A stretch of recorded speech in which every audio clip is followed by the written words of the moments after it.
እሺ አንድ ሰው አባት ሊባል የሚችለው ሸሪዓዊ የሆነ ኒካህ አድርጎ ሲወልድ ጊዜ ነው።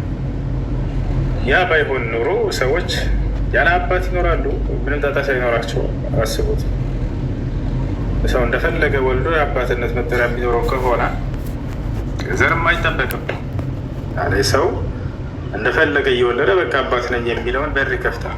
ያ የሆን ዘንድ አባት የምትባለው ሸሪዓዊ የሆነ ኒካህ አድርጋ ስትወልድ ጊዜ ነው።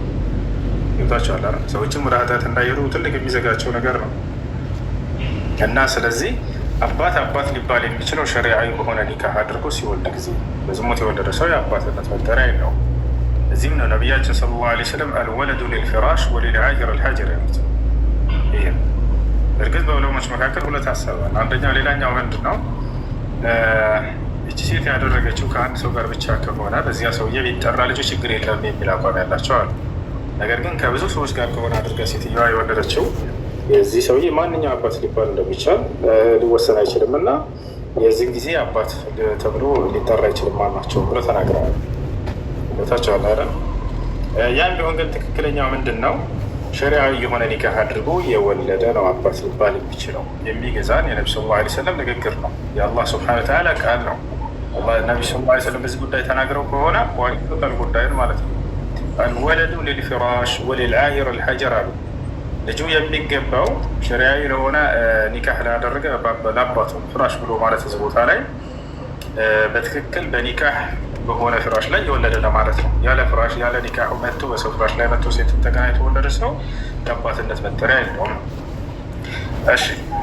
እሺ ማለት ለምሳሌ አንድ እንትን ልጅ ከተወለደ በኋላ ኒካስ ቢያደርጉ ስትል ልጁ አይጠራም ማለት ነው በአባቱ? ጨረስን እኮ። ከዚያ በኋላ ህይወት ይጀምራሉ። ከዚያ በፊት የነበረው የዝሙት ህይወት ነው ያለ ኒካህ ከኖረች። አመሰግናለሁ።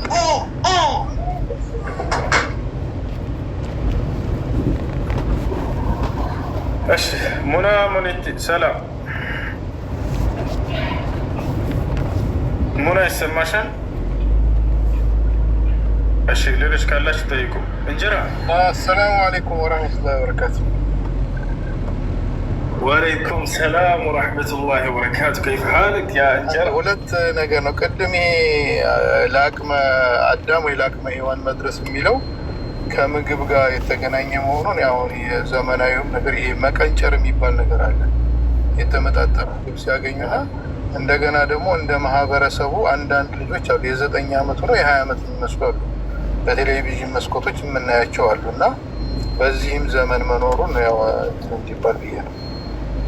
በበፊት እኔ ከአሜሪካ አስታውሳለሁ። ወላሂ የዛሬ ዓመት አካባቢ ነው ልጄ ገና 10 ዓመቷ ነው አካባቢ ገና ወደ 10 ዓመት እየሄደች ነው። የወር አበባ ይቺ በጣም እንደነገጥኩ ብላ የጠየቀች ሴት አስታውሳለሁ። በአሁን ጊዜ ነው እኔ እዚህ በ12 ዓመት የወለደች ልጅ ማቃታለች ኢማራት ውስጥ በ12 ዓመት እና አለ አሁን ባለፈው ራሱ በማን ነው በሰይፉ ሾው ነው ምናምን ቀርባ የ9 ዓመት ልጅ ናት የምትመስለው ስታያት የ20 ዓመት ነው አለ ገብቶ ማየት ይቻላል። እና በዚህም ዘመን እንደዚህ የሚከሰቱ አሉ ማለት ነው። እንትን የሚለው ግን ቅድም ያነሳው ሀዲስ ግን ምን ይላሉ?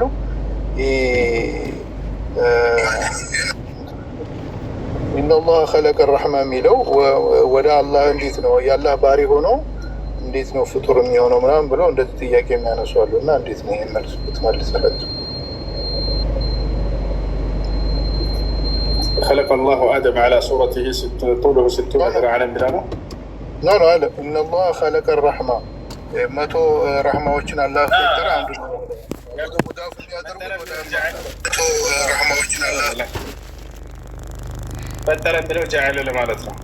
ኸለቀ የሚለው እዚህ ቦታ ላይ ጀዐለ ለማለት ነው። አላህ ስብሓነሁ ወተዓላ ጀዐለ እያለ ይነግራል። ጀዐለ የሚለውን ተክቶ ይመጣል ኸለቀ የሚለው። ወላሁ ጀዐለ ለኩም ሚን አንፉሲኩም አዝዋጃ ይላል። እኔ አምላካችሁ አላህ ከራሳችሁ ነፍስ ጥንድን አደረግኩላችሁ ይላል። አደረግኩላችሁ የሚለው ፈጠርኩላችሁ የሚለው ተክቶ የመጣ ቃል ነው። ገብቶሃል አይደለ? ከአደም ሀዋን አደረጋት ማለት ነው። አደረግኩኝ ይላል። ሌላ ቦታ ላይ ደግሞ ፈጠርኩኝ እያለ ይናገራል።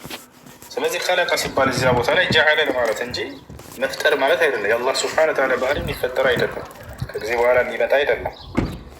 ባህሪያቶቹ ከእርሱ ጋር ከማንነቱ ጋር አብሮ ያለ ነው። فهو متصف بصفات الرحمة بصفة الرحمة في الأزل يعني.